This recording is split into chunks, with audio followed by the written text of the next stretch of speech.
Kayak mana kalau ganja dihalalkan?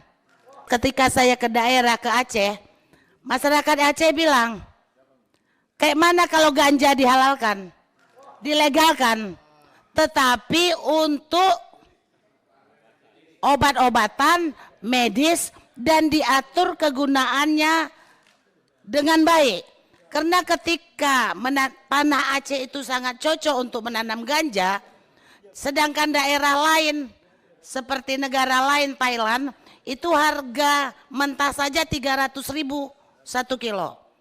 Ketika itu diatur cuman 100.000 saja, Aceh sudah beruntung. Mungkin Opsus juga nggak perlu kata mereka, dana Opsus.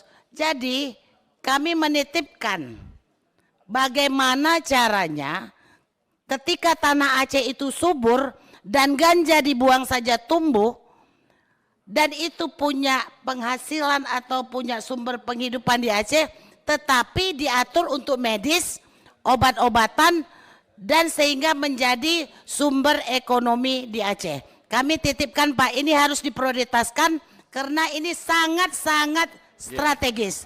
Usulan legalisasi ganja di DPR untuk medis dan ekspor. Anggota Balik DPR RI mengusulkan legalisasi ganja untuk kebutuhan medis dan ekspor. Namun hal ini baru merupakan bagian dari perdebatan panjang dan kompleks. Usulan ini menghadapi tantangan hukum dan politik yang signifikan. Rincian utama dan konteks sekitarnya dirangkum di bawah ini. Usulan legislatif terkini. Usulan ini disampaikan oleh Siti Aisyah, anggota Badan Legislatif Balik DPR, dalam rapat pembahasan RUU Komoditas Strategis pada November tahun 2025. Inti usulan: melegalkan ganja secara terbatas untuk keperluan medis, pengobatan, dan mengembangkannya sebagai komoditas ekspor yang diatur. Argumentasi utama: membuka peluang ekonomi besar, khususnya bagi Aceh. Siti Aisyah berargumen bahwa lahan subur Aceh cocok untuk budidaya, dan penjualan ganja medis dengan harga kompetitif dapat menghasilkan pendapatan daerah yang signifikan. Sumber gagasan: berdasarkan aspirasi masyarakat Aceh yang mengusulkan legalisasi teratur untuk pengobatan. Argumentasi kunci dalam debat. Usulan ini menyentuh diskusi nasional dengan posisi yang kuat dari kedua sisi. Argumentasi pendukung legal medis. Kebutuhan pasien, keluarga pasien dengan kondisi seperti cerebral palsy dan epilepsi telah lama memperjuangkan akses, bahkan ada yang mengajukan judicial review dengan argumen bahwa ini adalah masalah hak kesehatan. Bukti medis. Penelitian menunjukkan kanabinoid dapat membantu mengelola gejala seperti nyeri kronis, mual akibat kemoterapi, dan kejang epilepsi. Perubahan global. Lebih dari 30 negara, termasuk tetangga Thailand, telah melegalkan ganja untuk penggunaan medis. Potensi ekonomi, selain ekspor, dapat menciptakan sektor farmasi dan penelitian domestik baru. Argumentasi penentang legalisasi. Hukum berlaku, ganja diklasifikasikan sebagai narkotika golongan I dalam UU Nomor 35 Tahun 2009, yang melarang penggunaannya untuk pelayanan kesehatan. Legalisasi apapun mensyaratkan perubahan UU ini. Posisi resmi, Badan Narkotika Nasional BNN dan Menteri Hukum dan HAM secara tegas menolak legalisasi.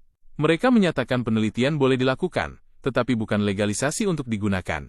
Kekhawatiran sosial. Penentang percaya legalisasi mengancam integritas nasional, moralitas, dan kesehatan mental. BNN juga memperingatkan potensi peningkatan kejahatan dan kandungan THC yang tinggi pada varietas ganja lokal.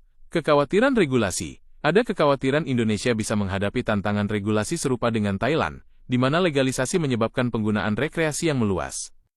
Status hukum saat ini dan jalur yang mungkin. Terlepas dari perdebatan, situasi hukum saat ini tetap, meski ada beberapa pergerakan. Hambatan hukum utama.